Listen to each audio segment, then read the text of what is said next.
Okay, so part one of the discourse on inequality, and as we saw in the preface, Rousseau obviously very focused on what humanity is like naturally. And part one of the discourse overall, he really sort of does two major things. He sketches out what he thinks natural humanity was like, what he thinks human beings in the state of nature were actually like.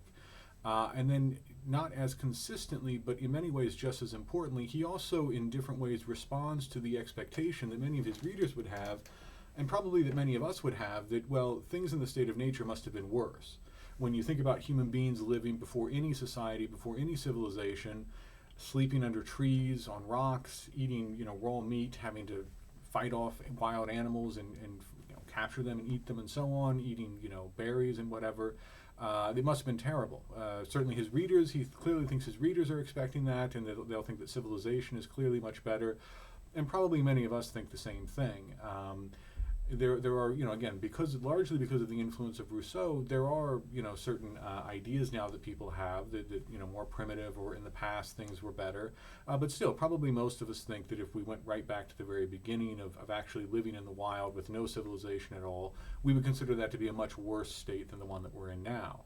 So a big part of Rousseau's argument is not just explaining what was natural humanity like, but also addressing ideas and responding to them that natural humanity would have been worse than that the state of nature would have been worse for human beings than the state of society. And he does that throughout part one in different ways, sometimes in the text, sometimes in his own footnotes. In this edition, Rousseau's footnotes are identified by capital letters in parentheses. There are other footnotes that are from the translator. They're the more traditional sort of superscript.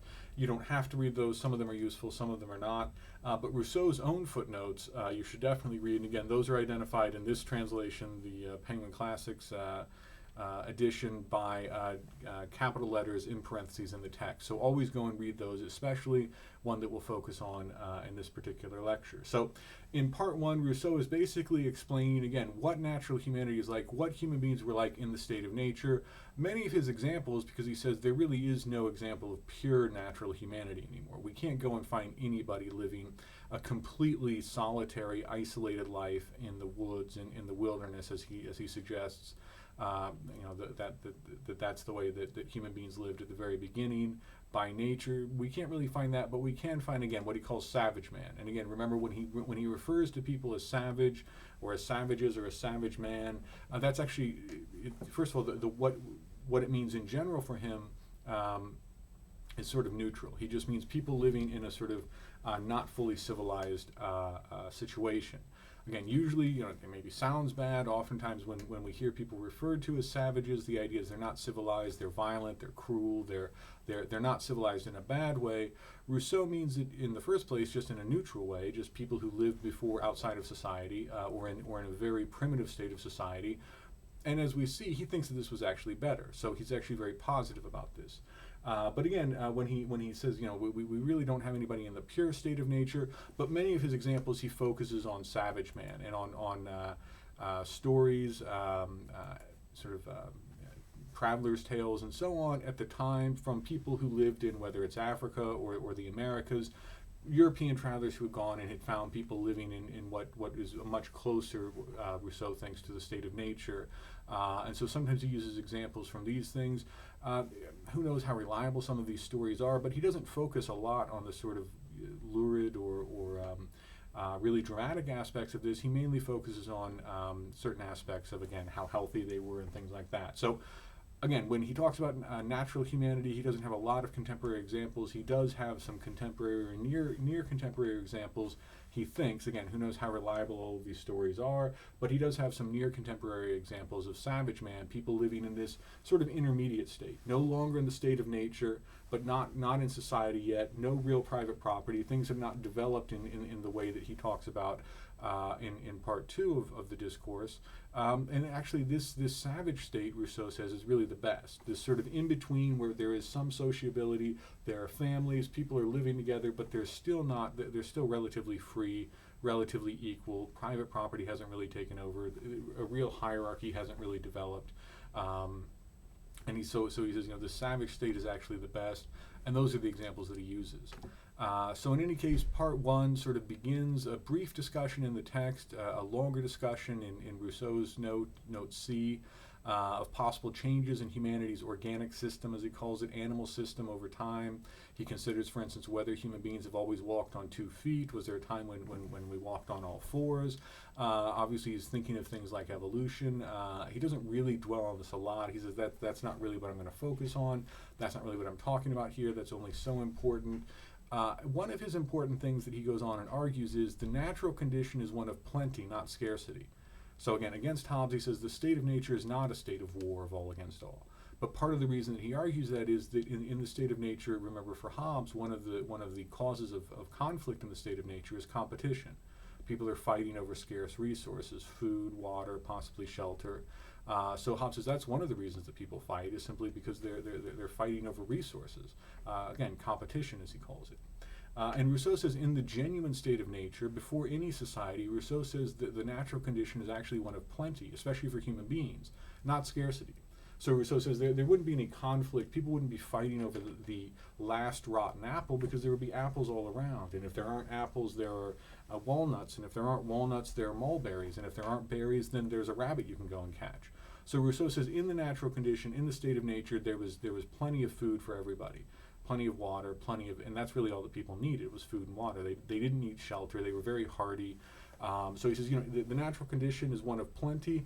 As he says on page 81, he says, man dispersed among the beasts would observe and imitate their activities and so assimilate their instincts, with this added advantage that while every other species has only its own instinct, man, having perhaps none which is peculiar to himself, appropriates every instinct, and by nourishing himself equally well on most of the various foods the other animals divide among themselves, he finds his sustenance more easily than do any of the others. So what Rousseau says here is that human beings in the wild, dispersed among the beasts, he says one of what's really unique about human beings, and this comes up again and again in part one, and in a way is a very important part of this whole argument throughout the discourse on inequality. He says human beings in some ways are basically the animal with no strong instincts. So he says as human beings are out there living in the wild, they see all of these other animals, and he says they can imitate all of them. Whereas, I mean, the example he'll give later, a cat eats only meat, a pigeon eats only grain. But Rousseau says human beings will eat either. And he says this is how it would have been in the state of nature. Human beings watch other animals, they observe them, and they just assimilate these other instincts. They simply pick up the behavior that they see other animals doing. They graze like cows, they hunt like wolves. They can imitate all of these different things.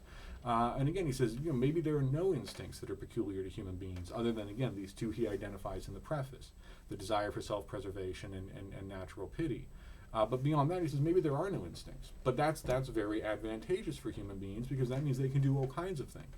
And again, whereas other animals are kind of restrained or constrained or restricted in some way or another by their instincts, human beings, because they can assimilate all kinds of other animals' instincts, can do all kinds of things. Again, they can hunt, they can graze, they can pick berries and so on, and they will eat anything.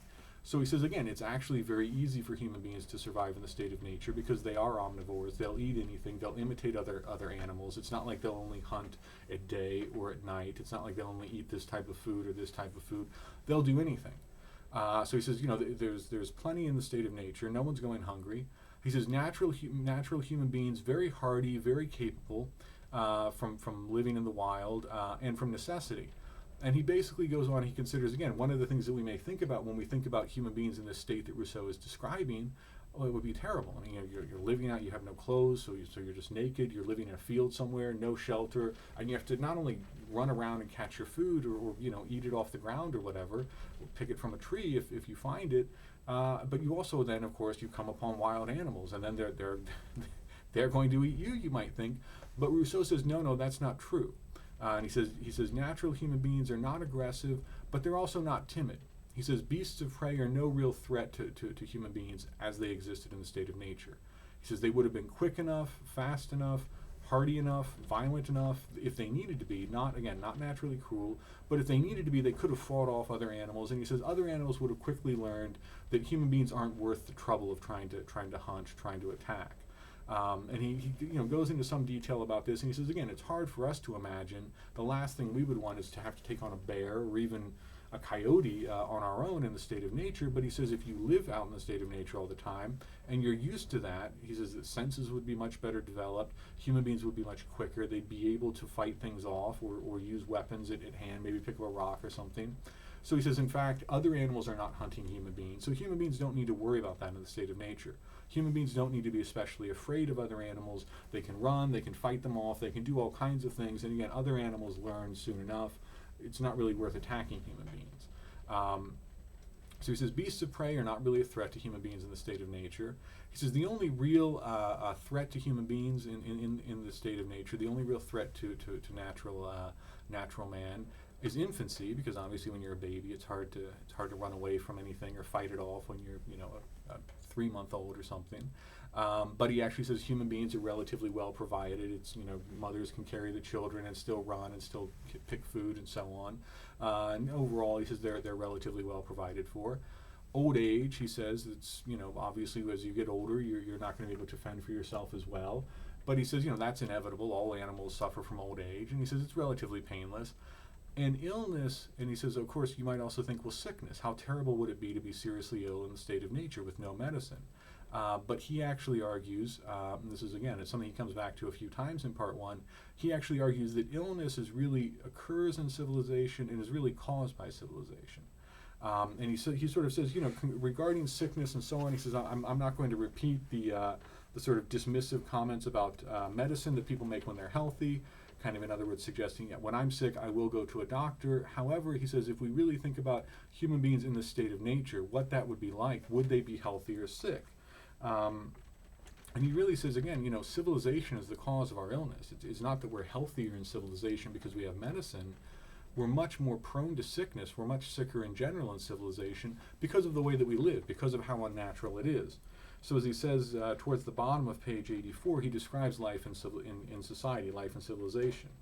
He says, the extreme inequality of our ways of life, the excess of idleness among some and the excess of toil among others, the ease of stimulating and gratifying our appetites and our senses, the over-elaborate foods of the rich, which inflame and overwhelm them with indigestion, the bad food of the poor, which they often go without altogether, so that they overeat greedily when they have the opportunity, those late nights, excesses of all kinds, immoderate transports of every passion, fatigue, exhaustion of mind, the innumerable sorrows and anxieties that people in all classes suffer, and by which the human soul is constantly tormented, these are the fatal proofs that most of our ills are of our own making, and that we might have avoided nearly all of them if only we had adhered to the simple, unchanging, and solitary way of life that nature ordained for us. So remember when Hobbes was talking about how human beings are overly provident. We're constantly thinking about the future. We're constantly worrying.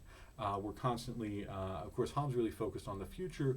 Rousseau here says some of the same things. All of the anxiety, the late nights, all of the strain on our bodies, on our minds, and so on, caused by anxiety, worrying about things. But also, he says, passions in general are overly inflamed. People are worried about this, but they also desire this, and they're really happy, and then it falls apart, and they're really depressed and sad. He says all of these intense passions put strain on our bodies and make us unhealthy. He says, in fact, again, most of our problems are of our own making. Again, he says food, if you look again, some people in civilization, the wealthy, don't do anything. He says that's unhealthy.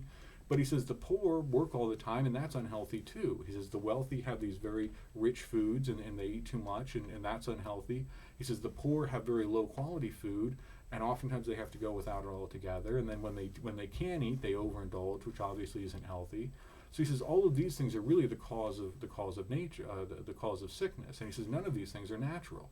So again, he says all of the different aspects of how we live in society, the food that we eat, the inequality which creates all kinds of different conditions where the wealthy are sick for their own reasons, and then the poor are sick for other reasons. He says all of these things, the way that the human mind changes, the way that these new passions are created and inflamed, and the way that they get people worked up and strain them and so on. He says all of these things exist in society, but not in the state of nature.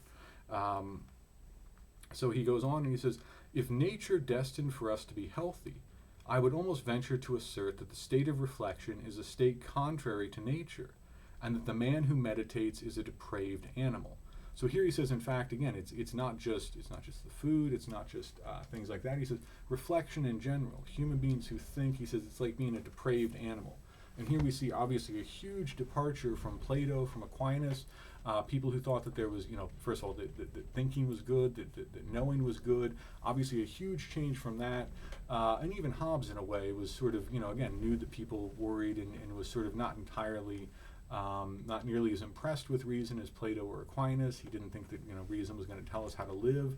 It would tell us how to get what we wanted, but what we wanted really was determined by the passions, not by reason.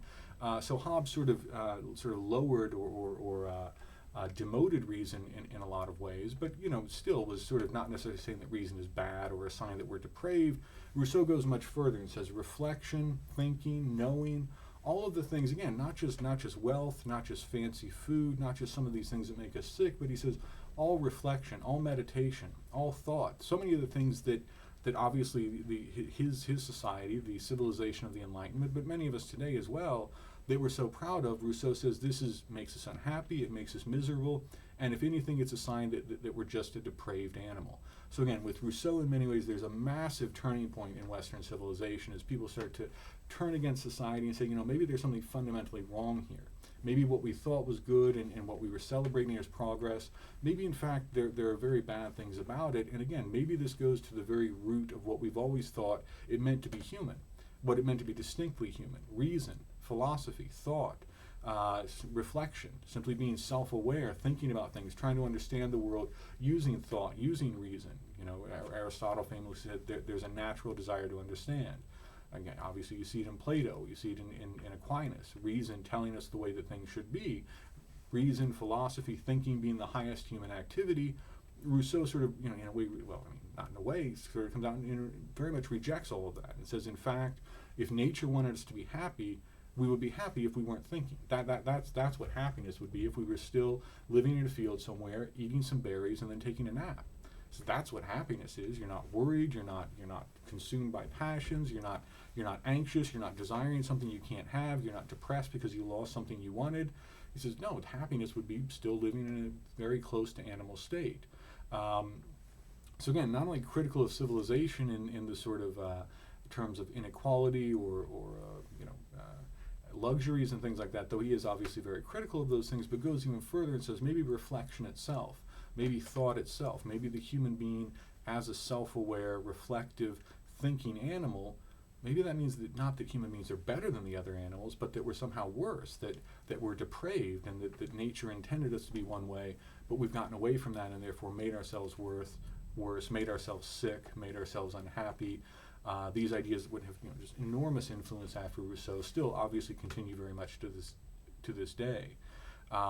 So important ideas here, very, again, sort of really trying to kind of in very fundamental ways change Western civilization, change the self-conception of the people who lived in that civilization.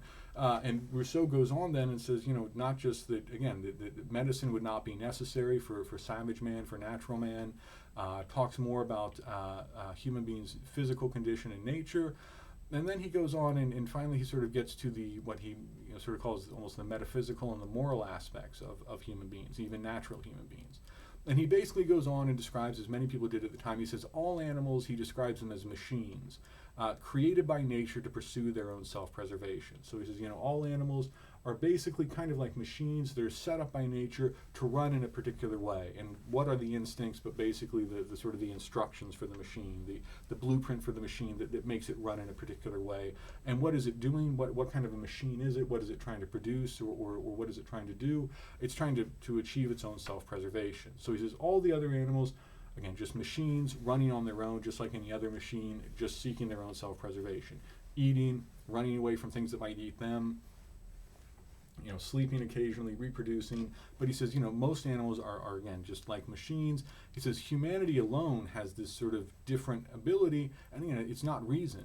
It's the power to choose. Again, it goes back to this idea that human beings don't have instincts like other animals. Human beings can eat grains or meat. He uses the example of he says, again, a cat sitting next to a bowl of grain would starve to death if it doesn't have any other food, even though it could eat the grain. Again, Rousseau, not necessarily, we probably know more about animal physiology than Rousseau did, and that this may or may not be true. Maybe cats can't actually eat grains, but in theory, let's just for the sake of argument say, he says a cat can eat grains, but it won't. It'll starve to death if it's sitting next to a bowl of grains, because its instinct says it can only eat meat. He says a pigeon will sit next to a bowl of meat and starve to death if it doesn't have any other food, because pigeons can only eat grains. So he says, other animals, it's all about their instincts, and their instincts control them, even to the point of where they can't even save themselves. Even though, again, if they're machines that are set up by nature to seek their own self-preservation, well, sometimes their instincts tell them to do things, and they simply cannot vary from their instincts, regardless of whether or not it actually means their own self-destruction. If they could only act contrary to their instincts, if they could only set aside their instincts and act in a different way, they would be able to preserve themselves, but they can't. He says that's what animals are. They cannot, they don't have any control over their instincts. They can't step back and not act the way that their instincts tell them to or prompt them to. And he says, but human beings can. Again, that's the thing about human beings. And he says, human beings eat the grain, eat the meat, and he says actually, animals cannot act against their instincts, even when it would be good for them, even when it would save them.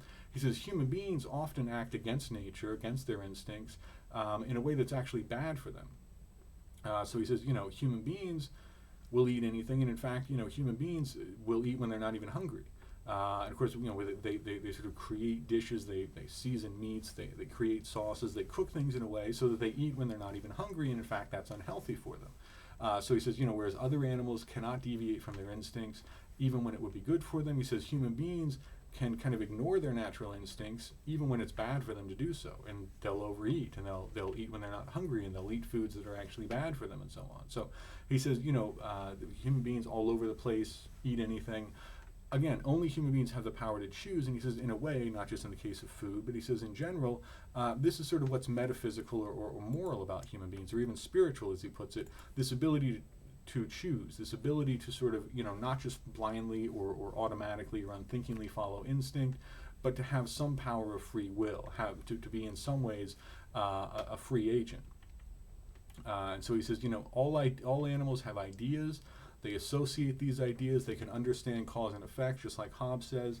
You can see animals are capable of some of the same types of thought as human beings. It's not unique to human beings to understand things, to have ideas, to associate those ideas, to understand if this happens, I think this is going to happen.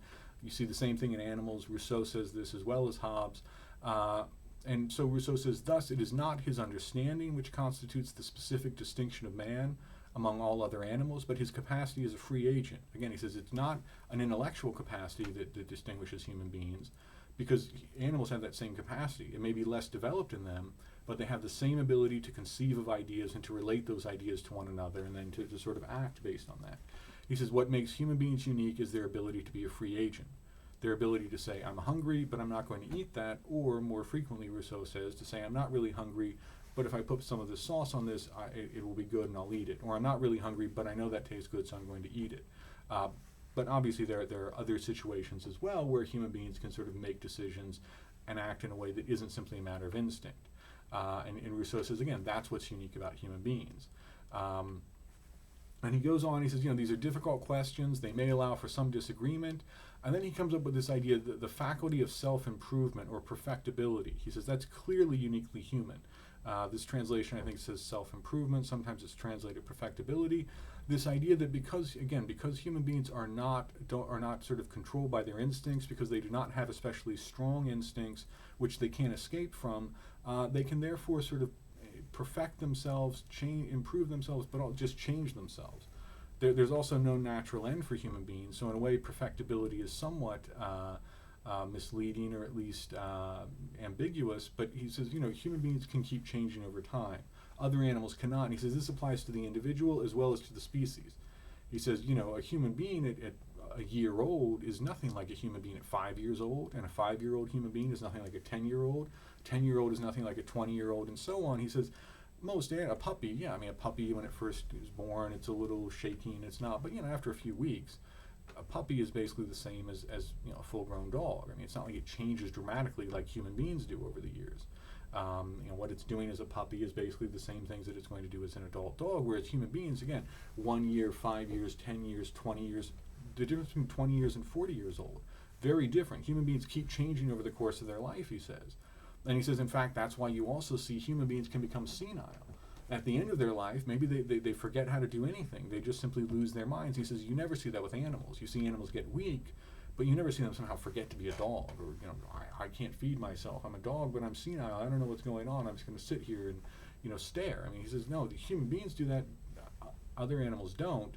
But just generally, he says, you know, in the case of the individual human beings change greatly throughout their life. Animals don't. They have the same basic instincts. They're the same basic type of animal, act the same way. And he says it's also the same with the species. Obviously, dogs were domesticated at one point, but for the most part, nobody really thinks that, you know, dogs or horses or birds or anything like that were radically different 500 years ago. Whereas, you know, we do know that human beings lived very differently 500 years ago than they do now. And not just, again, it's not just that they had different kinds of buildings and so on. Their beliefs were very different. The way that they thought about the world, the way that they understood themselves were very different. 1,000 years ago, 5,000 years ago, you know, the human species has changed dramatically over time. And Rousseau says, again, you know, as a species, as human beings in general, we change very much over time. So we have this ability to sort of perfect ourselves. Again, perfection, maybe not the best way to think of it, because there is no inherent goal, there is no inherent state of perfection that we're trying to reach, but this ability to keep changing over time, and therefore eventually to sort of take control over that. Excuse me. And that's where the term self-improvement is somewhat useful, the idea that eventually as human beings see that they can change in that way, eventually maybe they can take control over it. And that's something that Rousseau talks about in some other writings. And again, an idea that was to have tremendous, enormous influence on subsequent European thought, American thought as well. Just, again, another major turning point in the history of Western philosophy, though we won't get into all of that in this class or in this lecture. But he says, you know, again, human beings can change over time. They can acquire new abilities, new faculties. Human reason develops, again, in the individual, but also in the species. Clearly, human reason has become much stronger, much more advanced. We know much more, but we're also able to think in a much more rational, logical way than maybe, you know, cavemen were. So he says, you know, all of these things change over time, and he says, it would be sad for us to be forced to admit that this distinguishing and almost unlimited faculty of man is the source of all of his misfortunes, that it is this faculty which, by the action of time, drags man out of that original condition in which he would pass peaceful and innocent days. So again, he says it would be very sad if we had to admit that this one distinguishing characteristic of human beings, because again, he'll go on to say, well, obviously all animals seek their own self-preservation, and he'll go on and argue, you don't have to find this convincing, but he'll argue that other animals experience compassion as well. We can see signs of that in other animals. So he says those things are not unique. They're what's natural to human beings, but they're not unique to human beings. He says what's really unique is this ability to change, this capacity or this faculty of self-improvement or of perfectibility, this ability to change over time. And he says it would be very sad if we had to admit that this one thing that is unique to human beings is in fact what's made us miserable. But he says, well, that is in fact what's happened. This one ability, this ability to change over time, this ability to sort of leave the state of nature and become a totally different type of thing, a totally different type of animal, a totally different type of human beings, a totally different type of human being. Rousseau says, in fact, we do have to admit this is what's made us unhappy. And this is around the place where he has this very long endnote I. It's again endnotes, Rousseau's own notes indicated by capital letters. Note I is a very long note in which he basically explains what is wrong with so much of life in society. And it begins, and he says it's with this very sort of impressive overview. He says, you know, look at how human beings have changed the face of the world. Built buildings, bridges that you know, cover chasms and you know sort of bring them together. Cover the ocean with sailors and ships, and you know all the ways that we've changed the world so dramatically. All the things that we've done. Again, we can just look at it and read it. When we consider, on the one hand, the enormous achievements of man, so many sciences developed, so many arts invented, so many forces utilized, chasms filled, mountains raised, rocks broken, rivers made navigable, land cleared, lakes carved out, marshes drained, enormous buildings erected on land, the sea covered with ships and sailors, And when, on the other hand, we search with a little meditation for the real advantages that have come out of all of this for the happiness of the human race, we cannot fail to be struck by the astonishing disproportion which exists between these things, nor fail to deplore man's blindness, which, in order to nourish his foolish pride, and I know not what vain self-admiration, makes him run ardently after all the miseries of which he is susceptible, and which a beneficent nature had taken care to keep from him. So Rousseau says, when we look at all of the achievements of humanity, all of the sciences, all the ways that we've changed the world, all the things we've built for ourselves, and we say, how has that made human beings more happy? In fact, are human beings happy right now? With all the ways that we've changed the world to suit ourselves, is the human race happy right now? Are human beings happy? Of course, Rousseau says, no, you could never say that. I mean, so many human beings are living in poverty, starving, being killed in wars, and even relatively safe and secure human beings are miserable. They're, like Hobbes said, they're constantly worrying about the future. What's going to happen here? Am I going to get sick? Am I going to lose my job? Is this going to happen? Am I going to be able to sell my house? All of these things, Rousseau says, human beings are miserable. We're unhealthy. We're racked by anxiety, desires for things that we don't even need, but that consume us. And again, those are the lucky ones. Those are the people who are living with some measure of security and stability. For so many human beings, they're being, they're starving to death because of situations, conditions that human beings themselves have created. They're living under oppressive governments. They're dying in wars. So Rousseau says, how has all of this made human beings happy? Clearly, it hasn't. It's in fact made human beings miserable. And then he goes on. He says, men are wicked. So he just says, human beings are wicked, bad. Melancholy and constant experience removes any need for proof. So again, he agrees with Hobbes. Human beings are wicked, constant experience, it's sad, but it's undeniable. You look around, what you see is that human beings are in fact wicked. Yet man is naturally good. I believe I have demonstrated it. So he says human beings are naturally good, therefore you can't blame nature for this. When you say, why are human beings like this? Why are we so miserable? Why have we created this world in which we're all miserable, in which so much pointless pain is being inflicted on people? Rousseau says you can't say it's because of nature. That's not what nature intended if you want to ascribe intentions to nature. It's not because of human nature if you want to look at it that way. It's because of human beings have left the state of nature and have sort of stopped being what they were by nature and have become something else. And he goes on, and in the rest of that note, he details many aspects of society, of civilization that he thinks are bad and wrong, and he discusses them at length. But at the very beginning, or not really at the very beginning, but in the next section of that note, right after what I just read, he really focuses on ideas advanced by people like Hobbes. If you remember at the end of chapter 13 of the Leviathan, Hobbes says the state of nature, terrible, that's the condition in which nature places human beings.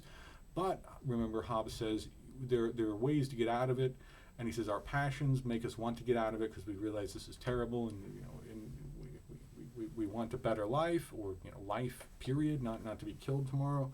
But Hobbes says, and reason suggests ways that we can get out of it, suggests rules that we can come up with to live together, rules that we can come up with to create a society in which people will actually be able to coexist. And so Hobbes sort of says, it doesn't really matter that by nature people are this way. It doesn't really matter that people are naturally aggressive and cruel and vainglorious and competitive and all of these other things. Reason can come up with ways to manage that. To change everything, to come up with a rational society in which we accept that people are selfish and wicked, as Rousseau says here. And yet we come up with a system of rules in such a way that we incentivize, as people say, or promote certain behaviors and punish others. And then you get a way in which people are actually working in a way that benefits everybody, even though their motivations are selfish and they really only care about themselves. They work in a way that benefits everybody. Of course, this is obvious and sort of famous as sort of one of the justifications for capitalism. I may be going out and working just to make money for myself, but if the system is set up correctly, and if I lie and cheat, I'm punished in some way, and if I'm honest and promote other people, and if I'm just an honest businessman, I'm rewarded for that, then who cares if I'm being selfish? I may be motivated purely by greed, but the only way I can make money is by helping other people make money. I have to employ people. I have to sell a good product to people. Otherwise, they won't buy it. So this is the idea that actually greed and selfishness in general isn't that bad. You can set up a system in which people are acting in a way that promotes society, promotes the common good in general, precisely because as individuals they're behaving in a selfish, privately interested way. And Rousseau sort of addresses this throughout the first part of this long note, and he says that's fine. You can admire that as much as you want, but you have to admit then society has made people rotten. It's made us selfish and even more than that, kind of dishonest and hypocritical, because we don't actually come out and admit that we're actually acting in selfish ways. When you take out a loan and you talk to the loan officer, you both sit there and pretend like you're actually very friendly and like you're somehow on the same page, and as if there's some sort of common thing that you're doing that's good, as if you're actually friendly and interested in one another and so on. But of course, you want the lowest interest rate possible, and they want the highest interest rate possible. You're thinking that they want to charge you all this money for giving you a loan that you need for something important, and you're secretly angry and bitter, and they're thinking you're probably a deadbeat who's going to default on this loan, and they should get more money up front because you're probably never going to pay it off. So Rousseau says actually in society, this type of society creates a situation in which people are actually enemies of one another. Again, it may find a way to manage it, but let's be honest about what's really happening, he says. Society is making people wicked. It may have a way to manage that wickedness, but it's really making people wicked, selfish, acting in a way that is just only good for themselves, and then making them hypocrites because, as he puts it, just a little bit later, he says, if I am answered by the assertion, so he talks about all the problems with society, and he gives examples. He says, there are people who rejoice when they hear that ships have sunk. I mean, some people have lost a fortune, people have lost their lives, people die in these things at sea, and yet somebody makes money off of it. So they're delighted to hear that. They rejoice when they hear that. A building burns down, people die, people lose property, but somebody else benefits from that, so they're happy by it. And Rousseau says this is the reality of life and society. Human beings rejoice at someone else's misfortune, at someone else's suffering, because they benefit from it as a private, selfish individual in society where they're no longer in the state of nature, they're no longer free, they're no longer equal. They're in the society where they need other people, and therefore they need things like money, and they need the other signs of power. Again, all of those things that Hobbes talked about. Rousseau says that's true in society. And once people are in society and they're obsessed with those things and they realize that they need those things, then they become, again, very wicked and very obsessed with those things to the exclusion of anything else. So therefore bad things happen to people, but since somebody profits, the person who profits from that bad thing rejoices. And Rousseau says, again, gives all of these examples. He says, if I am answered by the assertion that society is so constituted that each man gains by serving others, I shall reply that would be very well, but for the fact that he would gain even more by harming them. So he says, if somebody replies and says, look, society is set up so that people actually gain by serving others. So yes, people are wicked, yes, they're selfish, but the best way to help themselves is to do good things for other people. And Rousseau says, that's all well and good, except they would benefit even more by harming them. Maybe, honesty is the best policy. Maybe things are set up such that, you need to be an honest businessman. But again, Rousseau says, but the whole thing is set up such that if you could somehow fool people, you would benefit even more. So you're not good because you actually choose to be good. You're good because you're forced to be good. And again, you become a hypocrite. And really, all of these things are false. And if you ever could, you would, again, it's like Glaucon with the Ring of Gyges. If you ever could act in a way that's dishonest and unjust and get away with it, you would, and you would never hesitate, Rousseau says. And Rousseau says that's what society has made people.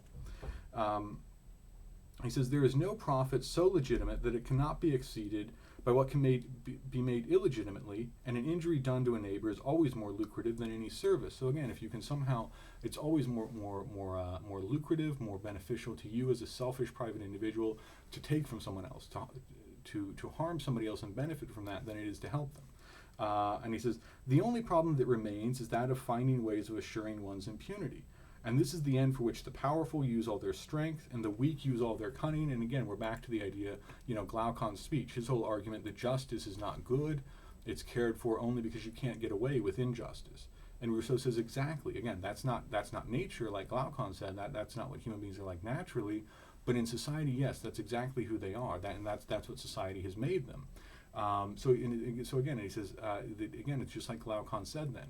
People, if you can figure out a way to get away with injustice, you will. And again, Rousseau says that's what society has made people. It's made people wicked. It's made them people who really, if they ever could, would choose to do injustice if they could ever get away with it. So as he says, let us consider what must be the state of affairs where all men are forced simultaneously to caress and to destroy each other, and where duty makes them enemies and interest makes them rogues. Again, as he puts it, simultaneously forced to caress and to destroy each other, to put up this pretense, this false appearance of actually caring about each other, caressing each other, and yet really destroying each other, trying to benefit, trying to profit off of one another as much as possible. So again, at this point, he's sort of arguing very clearly, even if you think that all this stuff can be managed, you have to look at what people in society are actually like.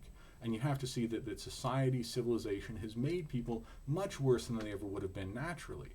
And again, that's one of the major points he's trying to make in part one. First of all, just describe what people would have been like in the state of nature. But secondly, show the state of nature would have been good. It would have been better than society. It's hard for us to accept. It's hard for us to admit. But the more that we think about it, the more that we think about it really seriously and with a real open mind, Rousseau says, we start to realize, yes, that is true. That makes perfect sense. In fact, society has made people not just less healthy physically, but much, much worse morally. So again, going against the whole idea that civilization somehow makes people better morally, he says it's the exact opposite. People in the state of nature were good, people are now wicked, and it's society that has done that.